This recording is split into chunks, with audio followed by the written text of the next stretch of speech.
السلام علیکم ناظرین، میں اسد عباس بٹ ایڈوکیٹ ہائی کورٹ حاضر خدمت ہوں کوہ نور کے اسپیشل ایپیسوڈ کے ساتھ، جس کے اندر ہم آپ کو کسی نہ کسی قانونی شخصیت سے متعارف کرواتے ہیں۔ لیکن آج قانون سے ہٹ کر تھوڑا ایک ایسی شخصیت جس نے اپنی فیلڈ کے اندر بہت نام کمایا، اس کے اندر بھی قانون کا کہیں نہ کہیں دخل آئے گا۔ لیکن ایسی ایک شخصیت ہیں جنہوں نے جو ہماری باڈی بلڈنگ ہے اس کے اندر ایک کہہ لیں کہ کافی خدمات انجام دی اور کافی عرصے تک جو ہے وہ اس معاملے کے اندر رہے۔ آج بھی وہ انٹرنیشنل جو world natural body building federation ہے اس کے پریزیڈنٹ کے طور پہ جانے جاتے ہیں۔ 100 سے زائد مقابلے کروا چکے ہیں اور ان کی آبجیکٹیوٹی ہے کہ یہ جو سپورٹس ہے، جو باڈی بلڈنگ ہے، اس کے اندر جو نیچرل چیز ہے، ڈرگ سے پاک جو ہے، اس چیز کو جو ہے وہ ایک برخوتی دی جائے، اس کو پروموٹ کیا جائے، کیونکہ بے شمار نقصانات ہم نے دیکھے ہیں باڈی بلڈنگ کے اندر جو ڈرگس کا استعمال ہے۔ تو ایک آبجیکٹیو کو لے کر پچھلے 15 سال سے میرا ان سے تعارف ہے اور شاید اس سے پہلے بھی وہ کام کر رہے ہیں۔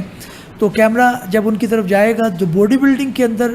جاننے والے لوگ ہیں وہ ان کو جانتے ہیں، پہچانتے ہیں۔ انٹرنیشنل جم کے نام پر جو ہے وہ ایک جم بھی بنا رکھی ہے، اس کے اندر بھی لوگوں کو بہت نامنل سی پرائز کے اندر، کیونکہ اصل جو مقصدیت ہے وہ سپورٹس کی برخوتی ہے، اس کی پروموشن ہے، پیسہ کمانا نہیں ہے۔ تو اپنی ایک عمر جو ہے اس فیلڈ کے اندر گزار چکے ہیں۔ آج انہی کی زبانی ان کی کہانی سنتے ہیں تاکہ ہمارا جو لا ہے اس کو بھی دیکھیں کہ اس پہ قانون کیا ہے، اور ہمارے جو ینگ لوگ ہیں جو اس فیلڈ کے اندر آتے ہیں باڈی بلڈنگ کے اندر، کیونکہ کون ہے جو نہیں چاہتا کہ اس کا جسم جو ہے وہ اچھا نظر آئے، تندرست نظر آئے، تو ان کو ڈرگس سے پاک رہ کر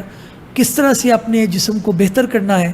اس کے بارے میں آج ہماری گفتگو ہوگی۔ محمد شفاق صاحب، بہت شکریہ آپ کی آمد کا اور آپ کے ٹائم کا۔ میں تعارف آپ کا بریفلی کروا چکا ہوں، لیکن تھوڑا سا ناظرین کے لیے بتائیے گا کہ کب سے آغاز ہوا، کب فیلڈ میں آئے، کیوں آئے، تھوڑا حال حوال بتائیں۔ سب سے پہلے تو بٹ صاحب آپ کا بڑا شکریہ، آپ نے مجھے موقع دیا جی بات کرنے کا، جو کہ ہمیں بڑا کم ملتا ہے۔ جی آپ کے چینل کا خاص طور پہ شکریہ۔ تو چونکہ آپ نے بہت سارا تعارف کروا دیا، تھوڑا سا میں بتا دیتا ہوں کہ میں 1988 سے جو انٹرنیشنل جم کے نام سے گلشن راوی میں جم چلا رہا ہوں، اور آپ نے بتا ہی دیا ہے، ہمارا جو آبجیکٹڈ ہے کہ بہت ہی مناسب سی فیس پہ نا ہم جو ہے فیس رکھی ہوئی ہے کہ وہاں پر ہر طرح کے بچے جو ہیں وہ آئیں اور آ کے اپنی، کیونکہ آج کل فیسیں بہت زیادہ ہیں، جم جس طرح کے بن گئے ہوئے ہیں، اور ہم نے بڑی مناسب سی فیس میں اپنا بڑا اچھا ایک پیکیج دیا ہوا کہ ہر بچہ آ کے کر لے۔ تو میں کوئی 96 سے مقابلے کروا رہا ہوں، ٹھیک، اور 100+ جو ہے وہ مقابلے کروا رہا ہوں میں۔ اور پہلے ایک ہی فیڈریشن ہوتی تھی اور اس میں سب ہم لوگ اکٹھے تھے،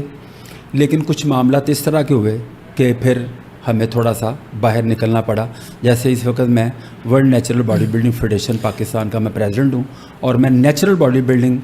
پاکستان میں کروا رہا ہوں، اور ہمارے علاوہ پاکستان میں نیچرل باڈی بلڈنگ کوئی بھی نہیں کروا رہی۔ نام لے رہے ہیں ٹھیک، لیکن وہ مقابلے نیچرل نہیں کروا رہے۔ اچھا، تھوڑا سا یہ بتائیے گا کہ جب آپ نیچرل باڈی بلڈنگ کہتے ہیں تو اس سے کیا مراد ہے؟ کہ آپ ان کے کوئی ٹیسٹ کرواتے ہیں؟ کوئی بندہ اگر ڈرگس لے کر آ گیا ہے اور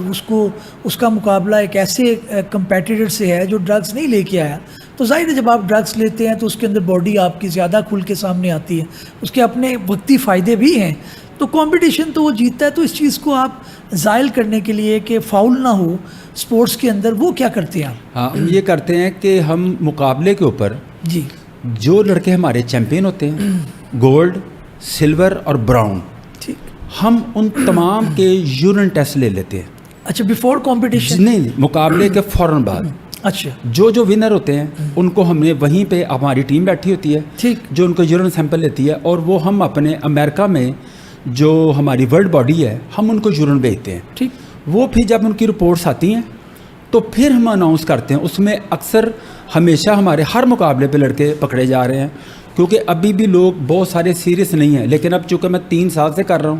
اب لوگ سیریس ہو رہے ہیں، اب ان کو پتہ چل گیا ہے کہ یہ ٹیسٹ لیتے ہیں اور لڑکے پکڑے جاتے ہیں۔ ہمارے مسٹر پاکستان بھی، مسٹر لاہور بھی اور مسٹر پنجاب پکڑے گئے ہیں، اور جو پکڑا جاتا ہے، جو سیکنڈ ہوتا ہے، اگر وہ کلیئر ہے تو پھر ہم اس کو انعام دے دیتے ہیں۔ اگر وہ دونوں پکڑے گئے تو تھرڈ کا بھی ہم نے لیا ہوا ہے، اگر وہ کلیئر نکل آیا تو ہم اس کو انعام دے دیتے ہیں۔ اس کے علاوہ یہ یورین ٹیسٹ کے علاوہ جو کہ ہم امریکہ سے کرواتے ہیں، ایبل لیبارٹری سے، اور ہم ایک پولیگراف ٹیسٹ کروا رہے ہیں